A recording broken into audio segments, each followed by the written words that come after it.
परिसरातील एका हॉटेलवर छापा टाकून पोलिसांनी वेश्या व्यवसायाचा पर्दाफाश केला। या प्रकरणी 2 जणांना अटक करून 3 पीडित महिलांची सुटका करण्यात आली आहे।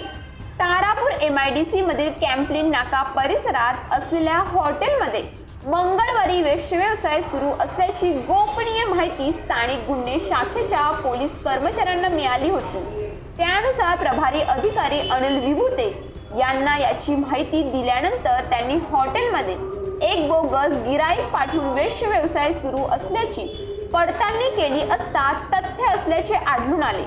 स्थानिक गुन्हे शाखा आणि बोईसर पोलीस कर्मचारी यांचे पथक तयार करून हॉटेलवर धाड टाकली असता त्या ठिकाणी अवैध व्यवसाय सुरू असल्याचे आढळून आले। या प्रकरणी सनशाईन हॉटेलचे मालक नवीन कुमार पुजारी, व्यवस्थापक सुभाष जाधव तसेच एक गिराईकाला ताब्यात घेऊन त्यांच्यावर गुन्हा दाखल करण्यात आला आहे। तर वेश्या व्यवसायासाठी आणलेल्या 3 महिलांची सुटका करण्यात आली आहे।